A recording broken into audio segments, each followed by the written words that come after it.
All right, guys, so I'm going to show you today how I make my Bruce Lee coffee, for those of you that are interested. And it's actually a pretty simple process, so let's go do it.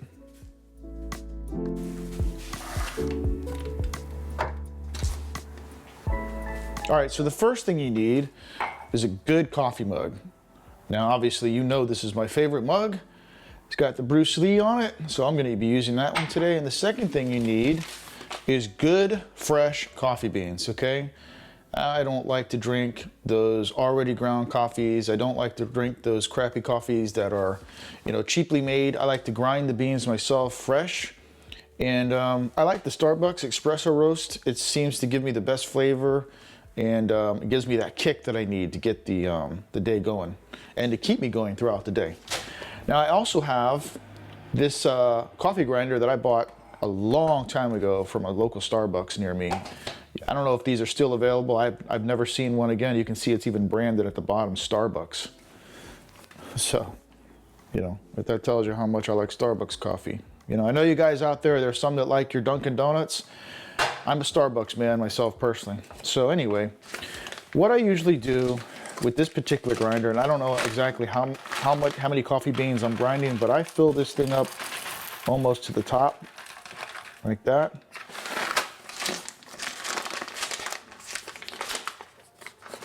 And I'll put those to the side. Now the key is, the way that I'm going to be making my coffee, the way that I like to make my coffee is with what's called a French press. Now, if you guys don't know what a French press is, it's like a carafe or a jar or a pitcher, a small pitcher made of glass. Very important. It's got to be made of glass. And what happens is you grind the beans, you put the beans in here, just the ground up beans, and then you put this lid on, okay, and you push this plunger down, and what this plunger does is it has a screen on the bottom, okay? And that screen pushes down on the water and the coffee grinds, okay? And it basically just diffuses the coffee into the hot water. And I'll show you how that works in just a second. But let's talk about grinding the coffee. What I do is I grind the coffee to like a coarse medium, okay? You don't want to get it too fine because we're not putting this in a drip coffee maker, okay? So you don't want it to be too fine. The coffee has to be coarse enough where it doesn't go through. There's a very fine mesh screen here on the bottom of this press, okay? So the coffee grinds, when you push this press down, the coffee grinds stay below this filter, okay? And only the coffee liquid comes through it. So you don't want to grind this coffee too fine. So I'm going to go ahead and hit this a few times.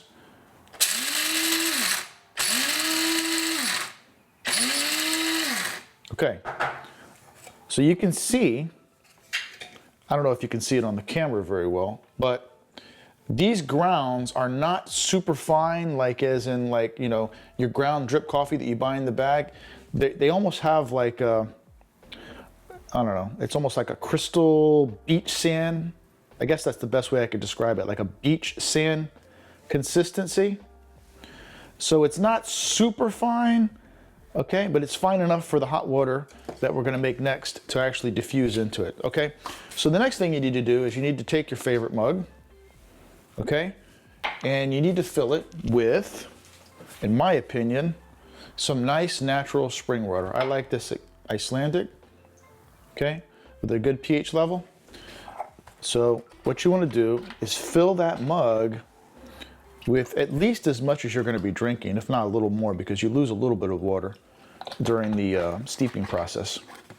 All right, so now what we're going to do is I'm going to place this in the microwave for about 1.5 to 2 minutes and get it hot enough where it's actually going to diffuse the coffee, but it's actually not going to be boiling water because I don't want it to burn the coffee grinds.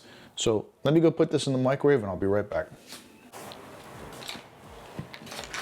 Real quick, guys, while that water's heating up, I wanted to show you this coffee again.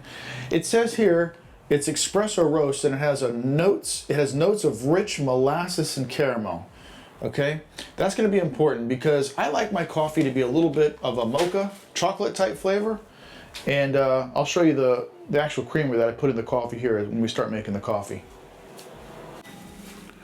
Okay, guys, I've got my water heated up. So what we're going to do is we're going to go ahead and we're going to pour the coffee grinds that we ground up fresh into the French press coffee container. Okay, so now we've got our freshly ground coffee here in the container, and now what I'm going to do is I'm just going to dump this hot water, not boiling, but almost boiling hot water, into the coffee press. All right. So now we've got the coffee mixed in with the ground. I'm sorry, we got the hot water mixed in with the coffee grounds. And then I'm just going to set this top on here, not push it down.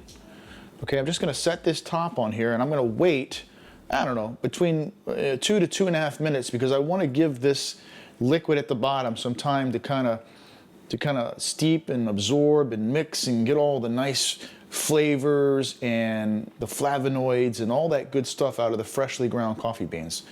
Okay, so we're going to let that sit for a couple minutes, and then we're going to come back and we're going to continue. All right, guys, so we're back. It's been a couple minutes. We've got our coffee grounds with the hot water in the French press.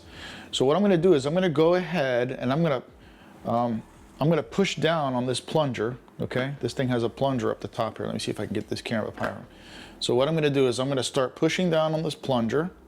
You don't have to go too fast, but you can see down here at the bottom, it's compressing the liquid with the coffee grounds. And you just want to push that all the way down until it stops.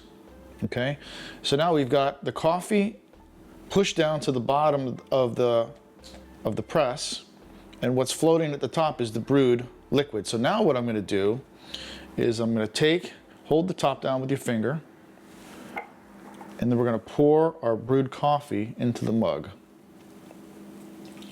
You can see how nice and rich this dark espresso brews, nice and strong, which is how I like it. So just give it time, because you want to get every last bit of that liquid gold out of the pitcher. All right, there we go. So now we've got this fresh brewed, look at that, look how nice that is. Smells great too. Goes good with my Bruce Lee mug. Okay, so now we've got our fresh brewed coffee. You can see that it's almost the same amount of water that I started with, just a little bit less, because some of that water is still caught down here in the remaining coffee beans. Now make sure you take this carafe and rinse it out good with some hot water to clean it up for the next time. So now let's talk about what I like to put in this coffee. Okay, now like I said, I like my coffee to have like a nice chocolatey mocha flavor to it. So my creamer of choice is this Coffee Mate from Nestle, and it's called Cafe Mocha. Okay, this is the flavor, Cafe Mocha.